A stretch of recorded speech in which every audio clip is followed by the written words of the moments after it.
Hey, everybody, and welcome to another great episode of Journey Cast. Rob Swymer here, your host, and wow, do I have the pleasure tonight to talk to my good old friend, Andy Hershey. Andy and I go way, way back to what we called rarefied air back then, Andy, right, at Splunk.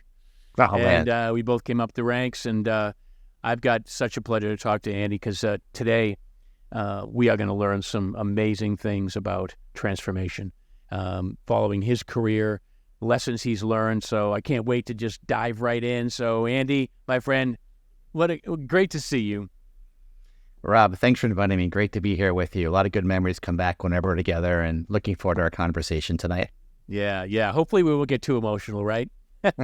We'll do our best. Exactly.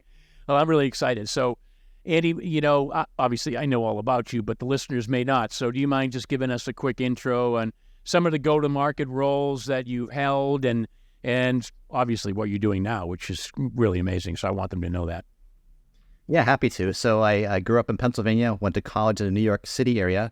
And when I graduated from college, I didn't have a job. And so I knew I wanted to go into sales, but unfortunately there was a recession and just not a lot of opportunity. So I went back to Pennsylvania, moved back in with my parents and worked for a printing company, selling for them, learning how to sell by banging on doors, and got sent to New York City in the Northeast, and things went well. And eventually I wanted to get to Silicon Valley. Ultimately, I wanted to sell software. So I wrote a business plan for the printing company, and they moved me out to Palo Alto and was able to spend a year knocking on doors and building a market out there, which is great. Yeah. But I really teed up getting to software. So I've been in software ever since.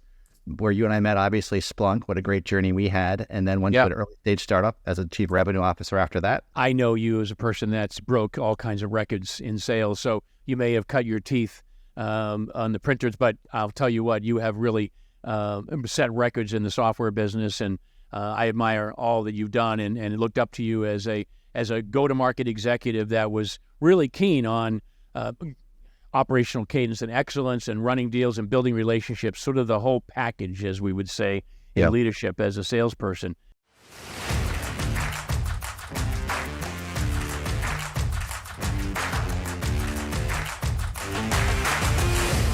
You're a problem solver. I know that by nature. And you definitely like a challenge because I've seen you come up to a challenge and conquer it many, many times. I heard you say once that you like to fix the things that are broken, right? And we have that in common. We go in and we kind of fix cultures, or we like to kind of grow things and build things that may or may not be broken. So I'm just curious, sort of where does that take you now? Where are some examples you did that? And the other thing I want you to talk about is that maybe the things that didn't go so well. That maybe you went in there guns a-blazing and, zig versus zagged, and maybe before we get into all the accolades and the great things and the little tidbits all our listeners can listen to and learn from, where did things kind of go off the rails a little bit? Rob, how much time do you have? Yeah, exactly. Well, that's the answer, right? Exactly. I love the humility. That's what I love about you, man. But give us a couple of examples. That'd be wonderful. Yeah. And I think, what you brought up with the similarity that we have, that we both like taking on challenges. I like doing things where I'm going to have an impact and make a difference. Yeah. That means a lot to me. That motivates me. I don't want to be a cog in the wheel. And also through my sales career, it's always been that way. But I think a couple of recent examples that I really enjoyed, at Splunk, we were all selling on-prem licenses for years and having a good time doing it. But then we were transforming the company from an on-prem to a cloud or SaaS business. And at the time, it was like the black sheep of the company. There was a couple of deals that were sold. It's like, the challenge was at some point, we need to make this a future of our company. It's going to help our market valuation. It's going to help our customers adopt faster. It's going to really help us grow, et cetera. But it was a long road to hoe, so to speak. But it was like a startup inside of Splunk. And that was really a good challenge. I mean, that was just really fun because we were really transforming how we sold, a completely different motion and way of selling and building a business inside of Splunk. And it was really, really hard. And I think it answers both things you're talking about. First of all, again, it was a black sheep of the company early on. It wasn't getting a lot of resources and attention, more of a science project. And, we learned, we learned that the first thing we learned was you can't just sell SaaS like you sell on-prem. We had adoption issues. We had gross margin issues. We had customer success issues. So that's just one of the many lessons we learned through the Splunk cloud journey. And to your greater point, I learned things by kind of process of elimination, trying things, and they don't pan out many times, but you apply some data in your gut and you keep narrowing it down through process elimination and you eventually get there. And that's what really motivates me a lot. I think, Rob, you're probably the same way. It's like, sometimes people don't want to look silly trying things and making mistakes, but what's the saying? He who laughs last best. And trying and not giving up, I think is something that eventually you can get there. And I really believe in that. So I think it was at Splunk, what was really challenging was the Splunk cloud journey, but we took what was like a $10 million business and built it to over $1 billion. And that, that is what Splunk is now, a SaaS company. And then I wanted to, that was very similar to being like a CRO. It felt like a little business inside of Splunk. And I thought, let's do it for real. Went to like a $15 million company called NS1. And what do you know? They wanted to scale, but what do you know? We had some product challenges and we had to basically stop selling one of the products I was brought in for. And so we had to go back to the core product. We had to make some difficult decisions on people and basically recalibrating the business. But boy, did I learn a lot. It was an incredible 2 years there. And we got this team executing so well that the board got offers from several companies to acquire it and eventually ended up selling to IBM. And I'm really proud of that because I learned a ton through the whole process. And it was a great experience. I met some great people and the team really executed, and it led to the current opportunity at Sovos, which again is phenomenal. Sovos has been around for 30 plus years and acquired a lot of companies. And now it's in this transformation, how to become more of a platform company with all of its products and how do we sell differently and change a lot of processes.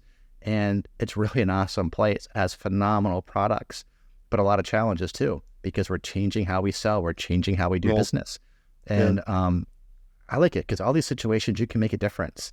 Final thing I'll say is the analogy I like to draw is, you think about like keep the train on the tracks, keep the train on tracks. I think that is the most boring saying in the history of the world. There's engineers that are good at keeping the train on tracks. I think we're both similar. I like to be trying to figure out how do you build the train? How do you let it fall over 5,000 times getting it to tracks? And then hand it to the engineer, let him run it up and down the tracks or her run it up and down the tracks. So I think the examples I just gave, those are opportunities to have an impact, to build something, to learn from mistakes, process elimination, and get there. And I think in all these situations, the one thing in common is when you achieve success and you know how challenging it was and what you overcame and the people you work with to do it together, it is the most wonderful feeling in the world. I know you can relate to that, to some of the experiences that you've had at Splunk and elsewhere too, Rob. Absolutely. And here's what I love about this. I hope that whoever's listening, get the notepad out and take notes, because here's what I heard. I never heard the word struggle. I heard transformation. I never heard the word broken. I heard challenge. Now, these are the language of people that are successful. Andy is vibrating at a level now that you have to tune in, right? This is really important. Take notes and get these tidbits, because what he's saying is that you have to look at things the right way, and you have to look at them as a challenge, as transformation, not as a struggle, as something that you have to go up the hill on. I believe that I changed that language. I changed my language from struggle to transformation. I believe we're always living in transformation. That means being a lifelong learner and being comfortable being uncomfortable, all the growth mindset that business talks about.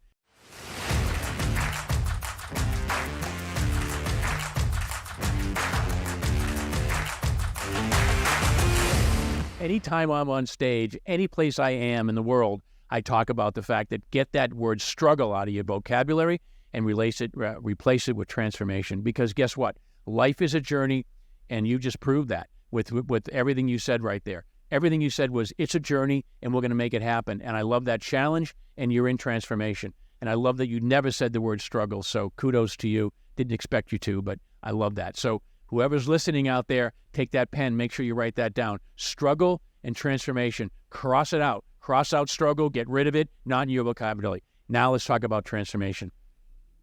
I love what you said too, Rob, because one of the things I think that sometimes people don't always realize is all this stuff is hard, right? One of the sayings that you and I both know is expect the expected. Yeah. And always gonna be hard. People tell you stuff's hard. Yeah. So what? What do you expect? Yeah. Every day is going to be hard, but that's okay. That's life. And, you have to expect it's going to be hard. It's not all glamorous. When you get big deals or have successes, it's glamorous, but people don't know. I think one of the things that really inspires me is like these great athletes and actors and actresses and business people. Behind the scenes, you hear how they've had injuries or been cut or been fired and just keep getting up and trying.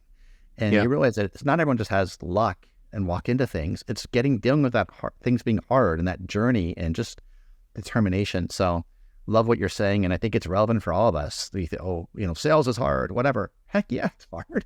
That's why it's big money, and is it really that hard? Is it harder than digging ditches on the road or working, weekends at McDonald's? We're so lucky for what we do.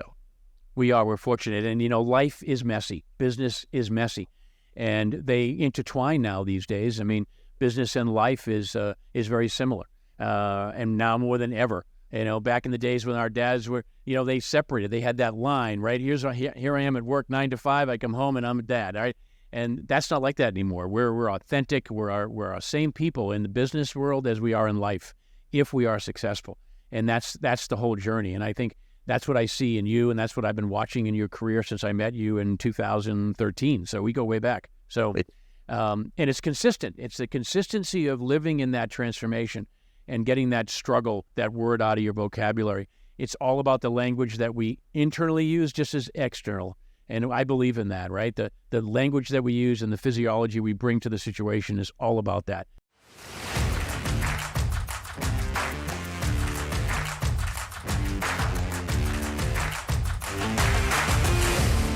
Let's flip the conversation, all right? Let's talk about an area that, I know you're especially good at, and that's leading through transformation.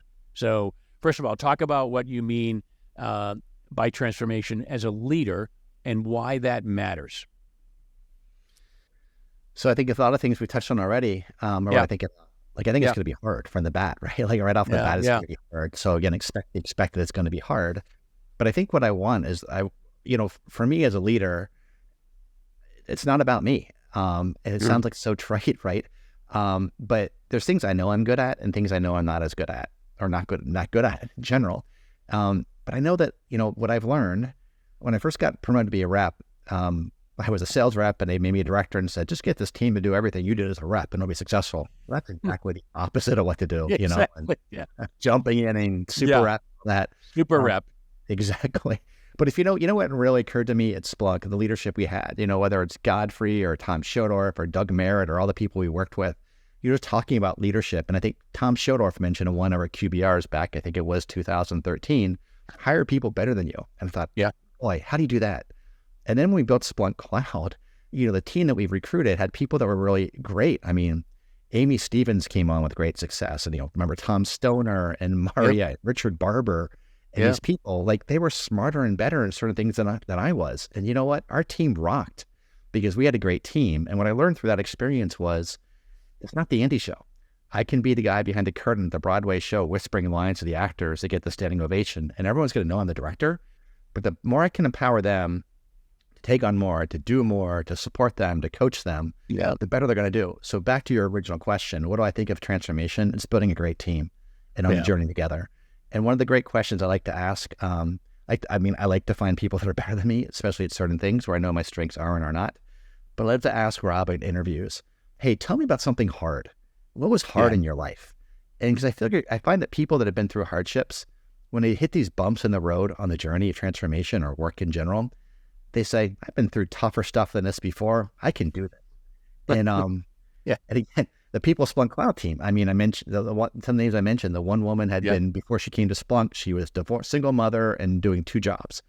Another woman came from Serbia as an exchange student to Oklahoma when she was 17 and not knowing anyone. What a change. How hard was that? Another guy on the team got a really tough divorce and got through that. And I think when you find people that have been through these things that are really tough, they can say, I've been through tougher before and I'll be through tougher again. I can do this. And that's what I want on my team. Not only people better than me, but people who have grit, perseverance, and that kind of mindset. So long story short, on transformation, I want to find people that can be in a journey that can have grit and resilience and add value and frankly, have skills that I don't. Yeah, so that was one. I really appreciate what you just said. I mean, obviously it's in my wheelhouse and what I speak about all over. And that's the resilience muscle. I kind of call it a muscle because you need to really build it up. You need to take those experiences and you need to recognize them. You need to accept them. You need to appreciate them. And you need to really dig in to build that resilience muscle. And that's what you just said. It was perfect because all those people and people that are at that level. They're, again, vibrating at that level. As I always say,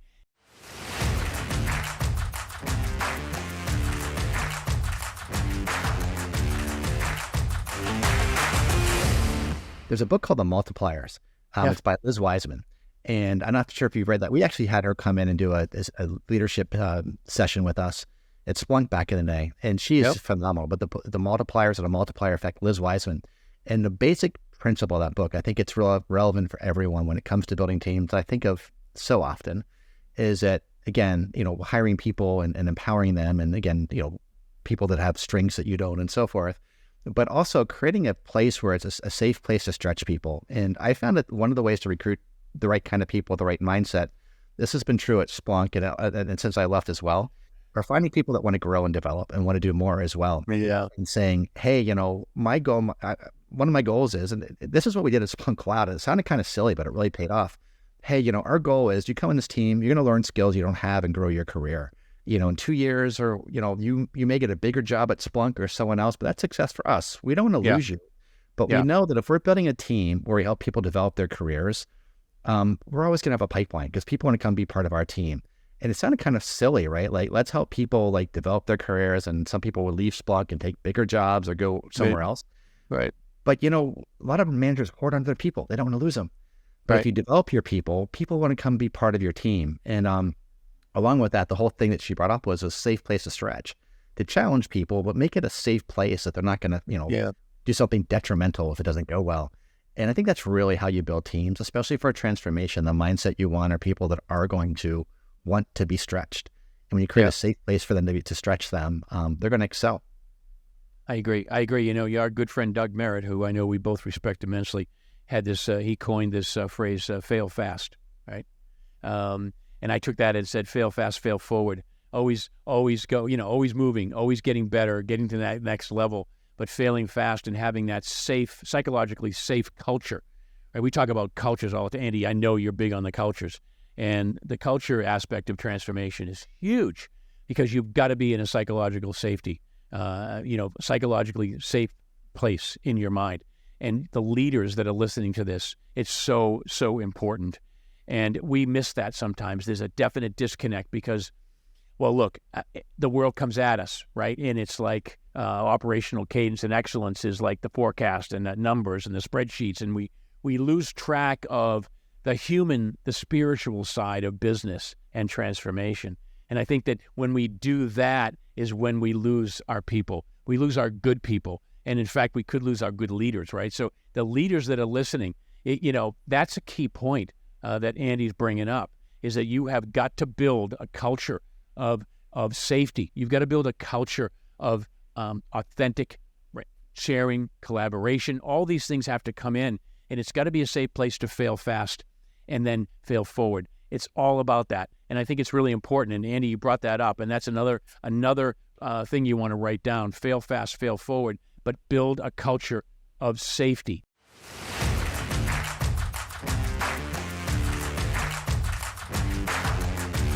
The whole point of love in business is empathy and is servant leadership. And that's a big part of what we need to do now. And I know you lead like that. And I know that for a fact. And I'm betting, and I'm going to let you talk about this right now, which is a little off script. I want you to talk about the fact that how that plays into real successful transformation. So I want you to just off the top of your head, how does that empathy, servant leadership principles, how does that catapult the transformational in a company? I just want you to kind of give us, boom, and start writing these notes right now. That's a great question. I think the first phrase that just came to mind is when you ask that question is this stuff all comes down to people. Yeah. And so I think you have to build relationships and build trust. So I think when you come into a situation, and it's tricky, right? Like when you come into a new situation, you're often being transformation, you're coming in to drive change and fix things and drive change. But you also can't come spouting off on day one and making assumptions and telling people, talking to people like they're the village idiots. Yeah. You have to understand where they're coming from. So I think it's really important to come in and listen and build relationships with people and to build that trust.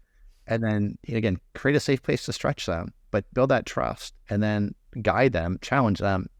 I found that sometimes there's people that just don't want to do that. And then, you have to make some tough decisions. But I find you can't just replace everyone, right? And just bringing people to know how to do this.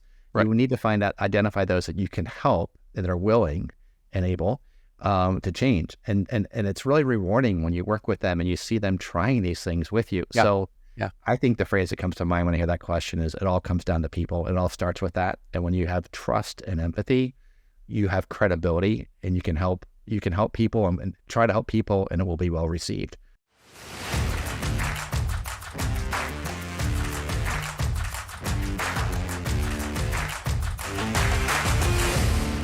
And we're going to have a lot of skeptics on here. You know that, because there are a lot of leaders that they're on the other camp, right? It's all about operational cadence and excellence. It's all about the numbers. Where's the deal? Let's run the process. Let's make sure we're maniacally focused on that process.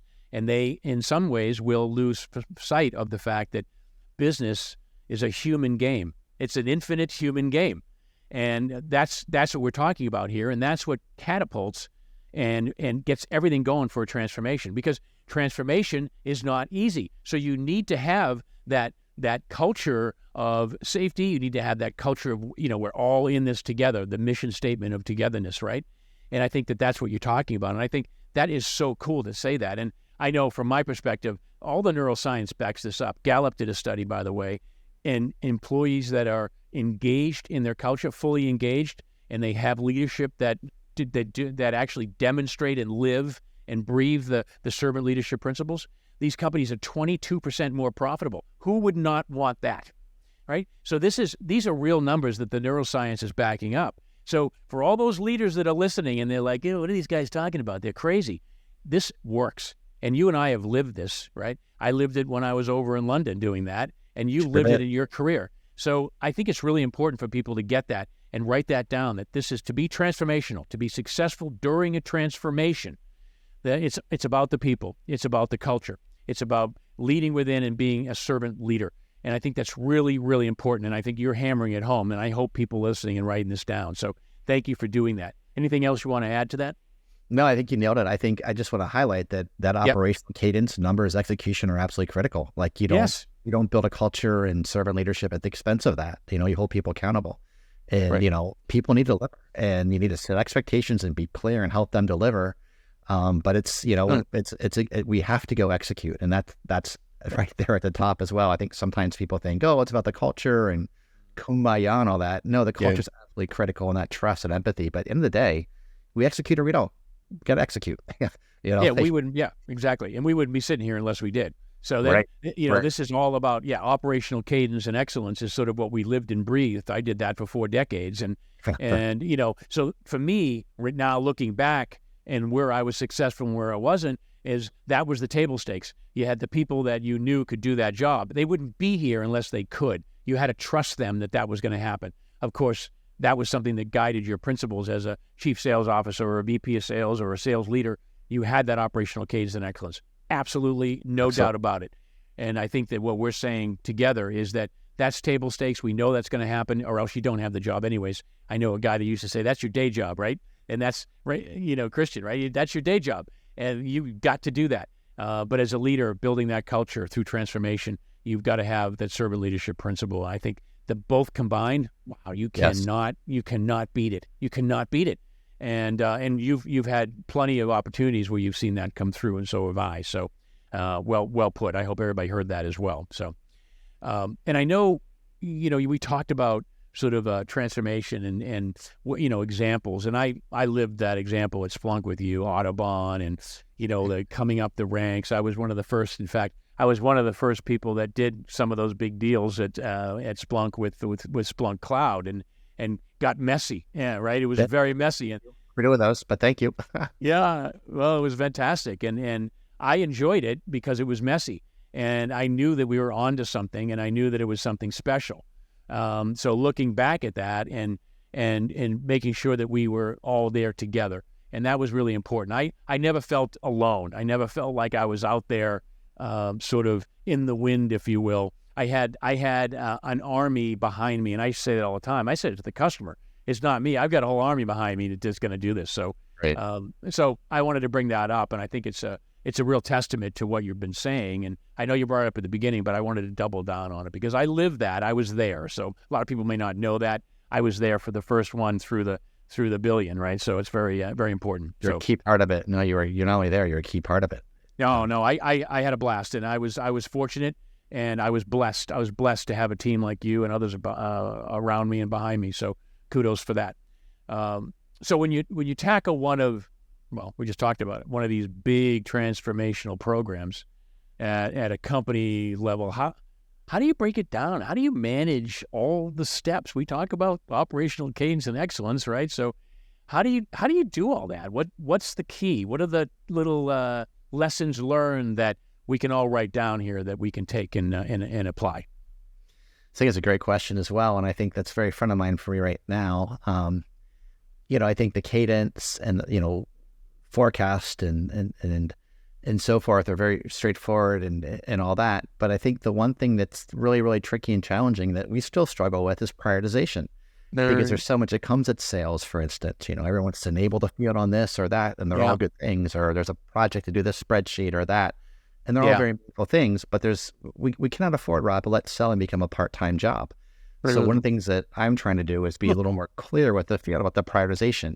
When so much is coming at us, and how do we maximize selling time? And so what we're saying is, three main priorities. And when tasks come at you, or you're looking at your plan for the day, weigh the different options versus these three criteria and see what scores the highest. Customer engagement, taking care of customers, 1. Number 2, pipeline generation. And number 3, pipeline conversion, bookings. And the more that what's in front of you lines up with those goals, I think you can prioritize it at the top of your list and maximize your time and effectiveness. But I think it's very, very tricky. There's so much coming at people. There's not enough time, not enough selling time. And how do you, we're still trying to figure that out. And it's always a challenge, not just here, but other companies as well. Yeah, sure. And again, write this down. Sales is not a part-time job. Is that what you said? We cannot afford to let sales become a part-time job. That's right. I mean, it's not a part-time. I love that. I love that about you. I mean, here's what made you successful is you prioritize that every time.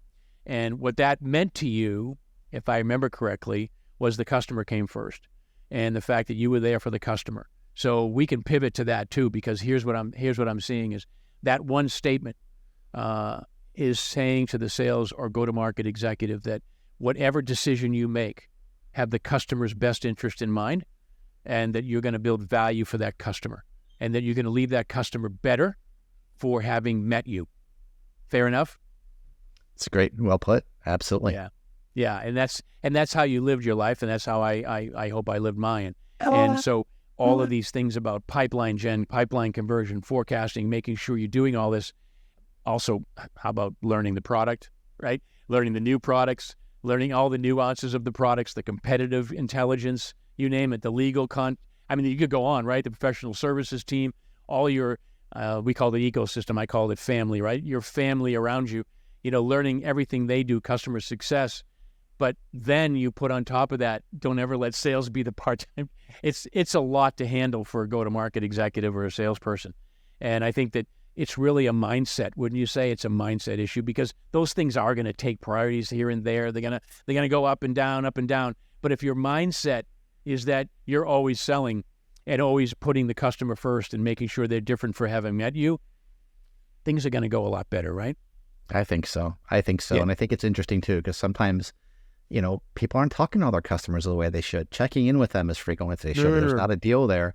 But you know what, Rob, someone in our company, very wise person, pointed out the other week, wait a minute, isn't talking to your customers also a great way to generate pipeline? So, wouldn't you think? Your customers, yeah. And talking about challenges and hardships, I mean, Rob, you've seen this too. When customers have problems, that's an opportunity for us to really provide value to them and differentiate ourselves from every other vendor out there that says all the right things till they get the order. As a rep, customers would ask me, well, when we do this big deal with you, will we ever see you again? Because we've heard so many reps come in and do big deals and disappear. It's like, you don't understand, you're going to see me 10 times as much, because I'm going to do everything I can to make you successful and consume your subscription faster.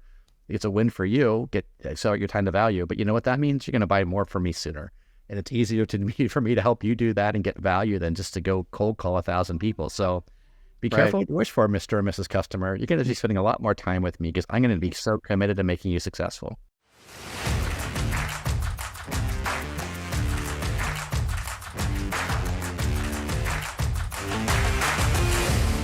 We have to earn the business every day. Great. And it's really important to think like that, because when companies fail, and we've seen them, is when we have to earn the business every year. And they start selling 3 months before the end of the contract.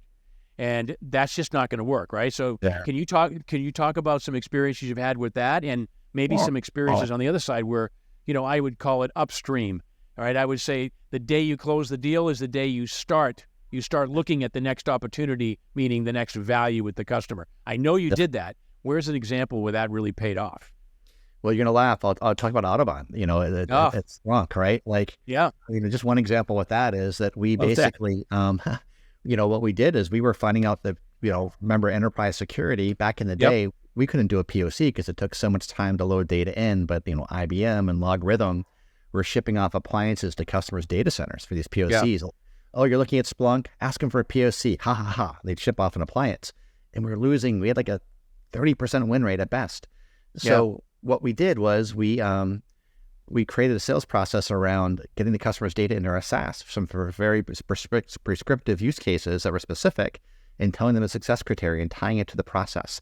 And what we did was we got the customer hooked on it, not just to say, yeah, I want to buy it. We got them hooked on it and sticky because we'd solve a problem they couldn't solve out elsewhere. Oh, it looks like your server's infected. Let's launch an investigation.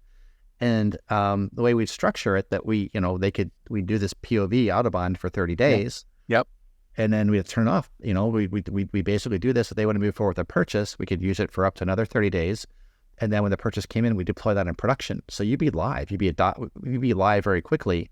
And we call this thing adopt before you buy. They were actually using it before we even sold it. And that would speed up the next deal and so forth. So the other example I'd talk about is usage data. At Splunk, we license based on how much data did you ingest. Right. And, we back in the on-prem days, Rob, we talked to the customers, hey, how much data are you guys ingesting? Right. To find out how close to they just tell you something. They wouldn't tell you the truth. But in cloud, we could see it, right? And all of a sudden, it's like, wait a minute, these guys are running over or whatever. Now we had to be careful because we couldn't say, it's not punitive. Like the best leads money can buy are when people are using your software and running over the limit. That means they're getting value. So we don't want to compliance police and beat them up, but we created a play around that saying, hey, it looks like you're running over. Or we got to the point where like, hey, you're going to run over before you in 6 months or 2 months or whatever. Let's figure out how to get you upgraded to a new tier so you don't have to worry about any kind of overage fees or anything like that. And it turned into emotion, but it was basically how are people using the product, a good reason to engage with the customers about their usage in a consultative way to help them be in a good place. And it would open up broader discussions. And oftentimes we'd find new use cases or new groups to sell to as a result of that. And we drove a lot of upgrades through that as well. So those are two examples, the Audubon and also just the overage play. We created Splunk that it was, unlike the olden days of selling when you and I first started, we'd sell a deal, run the next customer, get the PO, run the next customer. Those days are over. We got to stay close to our customers every day, like you said. They are over. And I think, it's how can I serve the customer now? It's almost like the servant leadership to the customer, right? And that's really what's going on, and making sure that you're there for them. And they understand that. They see you as somebody who's authentic, that wants to bring value in every conversation that you have with them. So, I live that too. So I know what you mean. So very, very well put. I know we talked about, recruiting and the team members and what you look for, and resilience and the grit. So I know we covered that. I think that's really important. I want to make sure as leadership is listening to this, that you ask those tough questions.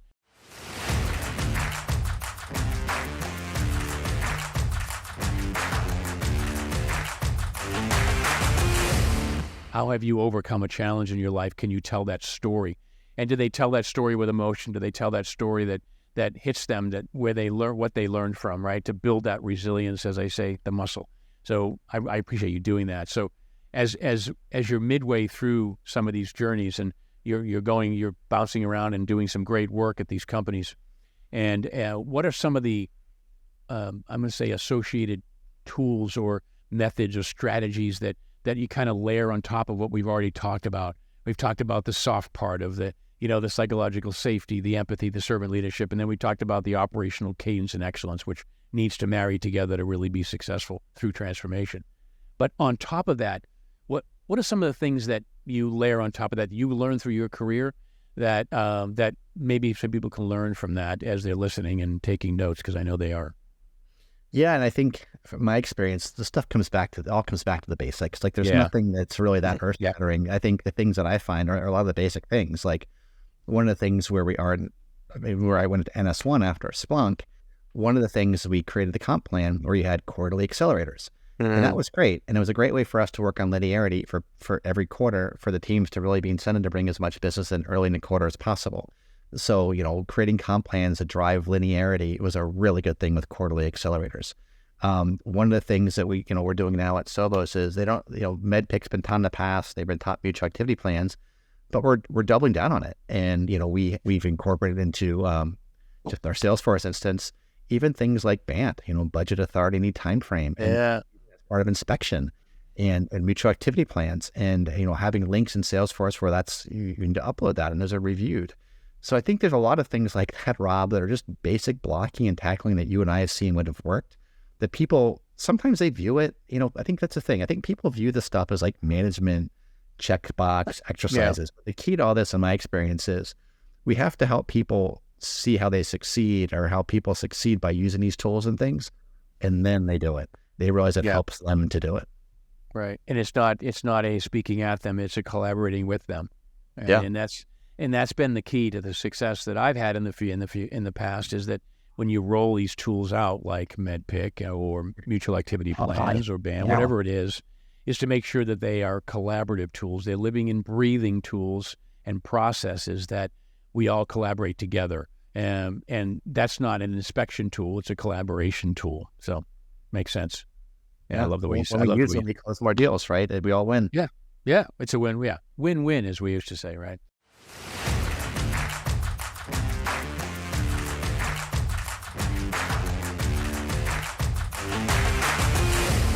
So as a thought leader in the business, which you undeniably are, what sets this approach apart for you? What is it that you do differently that you can impart some wisdom on with leadership and go-to-market executives that are listening here today, and maybe, as they say in transformation, trying to figure some things out?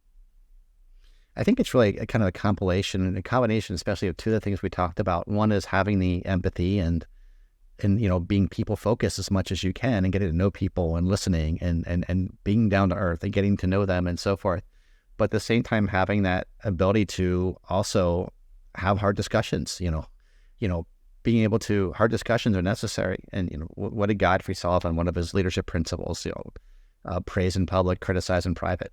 Yeah. So time and place for doing it. And you have to have some tough discussions. And by the way, I know a lot of people aren't comfortable doing that, but those of us who are more experienced with it know that the way you get more comfortable is by doing that more and more and having those. I think a lot of us avoid having those conversations, but we actually get better at having them by doing them and doing them in an unemotional way. And it gets easier the more you do it. So I think the ability to have hard conversations, to hold people accountable, to talk about the cadence, talk about the pipeline. Hey, I expect people to make the number. This is not a club. We are here. We have a commitment. It's not just about your commission. It's about the company we signed up for. We have a commitment to help this company succeed. So that's what we're here for. There's a greater good. So all the touchy-feely stuff is super important, and I swear by it and believe in it. But at the same time, we need to deliver results, and we have an obligation and commitment, and we can do it, and we'll do it together. But we have to all be committed to following the process, delivering results, and we do that together. We're going to high five all day long. We'll have some bad days and some good days, but we're all in it together. So I think it's that combination, Rob, of the culture and all that, but also accountability. I think sometimes people kind of over-rotate to one or the other, and it's tricky to find the right balance. Yeah. And I think that's really important to do.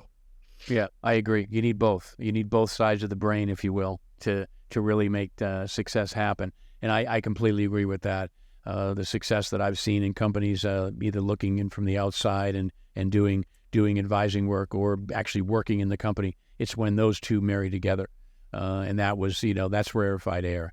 When you have that operational cadence, that accountability, that ability to be in a safe place to fail and get back up again, everything comes together, and that's when transformation happens. And that's when you leave a mark. You put a stamp on people's heart forever, right? We're friends for life. And that's because we went through this transformation together, and we continue to do that, and we continue to be in transformation and be lifelong learners. So I think it's really important. And what you just said is right on. You need both sides of the brain, and that's really important. And the accountability, I'll write this down. Accountability is really important, because if we're all in this together, then we're all accountable. It's not just one person. We're all accountable. If something fails, it's not just that one person. Something else went wrong, and we have to be accountable for that and all come together to fix that problem so it doesn't happen again and learn from it, right? Yeah. It's a really good point. I think the thing is, listen, hey, stuff's hard, as we talked about. Yeah. Like, not everything's going to go our way. And, but just like, keep trying, ask for feedback, ask for help. Don't give up. I think, Rob, you probably agree. The worst thing you can do is when you see someone that kind of like, I tried my best, whatever. Like that just makes me like, want to just like, just put my head in a hole. Like, that's just like, So I think like, creating that culture where people care and they want to keep on trying, and they know that, hey, I'm going to have some bad days. That's okay. But, like, I'm not going to give up. You start off the conversation on that point. I just want to say, like, that's what we want to see in our team. Just people that are willing to put themselves out there, and we'll do whatever we can to support them.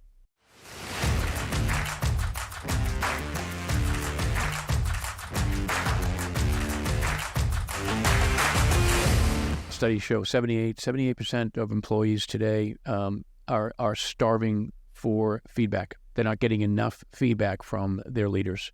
So all your leaders out there, to get that feedback loop going, because it's really important. The day of the annual review is over. It's over. It's old school. These are things that are done now on a repeatable basis. They're done constantly. It's the windshield time. It's the meeting. It's the walk from the conference room to the elevator of the customer when you're alone with your rep or your other or your go-to-market executive, whoever they are. Those are the times where you do that. Those are the times where you learn from each other and you give feedback and you collaborate together. Don't wait till that quarterly or yearly, because if you do that, you're going to lose people. And, that's when people leave. They get disengaged. And again, engaged cultures, engaged employees, 22% more profitable. You want that number to be on your balance sheet, especially as a chief sales officer, right, Andy? Definitely. Exactly.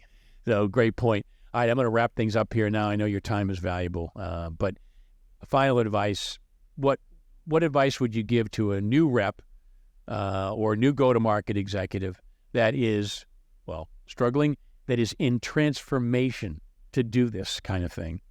What would you say to them? So I would use this quote that I think about every day, and I'll put it out there. Focus drives execution. Focus on what outcomes you're trying to drive and what is going to drive those outcomes. Like I mentioned earlier, focusing on customer engagement, experience, pipeline generation, pipeline conversion. What are the things what are the most important things that you need to achieve, and focus on what's going to drive that result? There's going to be a gazillion things in a transformation or any job that you can do. Some are more glamorous than others. Usually the things that are most meaningful are the least glamorous and the hardest. Right. But focus on them. Right. I don't know about you, Rob. Every night I put down my schedule in a book, and I have 3 goals, just 3 goals for the next day of tasks, but I have 3 big goals. What do I want to accomplish? And I try to tie, to my priorities. And I think that I'm not perfect at it, and I need to keep working at it. But I think for all of us, transformation or sales or pretty much anything, focus drives execution. Focus on the outcomes that are most important, and what are the things to do that will drive them. Those would be my big words of wisdom on that topic. Awesome. I love that. And I love this quote from one of my favorites, where focus goes, energy flows. So be mindful of where you put your energy, and everything we talked about. Where focus goes, energy flows. So where do you want your energy to go? Make that decision every day, and you will be better for it. Andy, I cannot thank you enough, my friend. So good to see you and talk to you about this. Yeah, and I know people were scribbling and they were taking notes for this entire time, because there were some really, really good nuggets in there.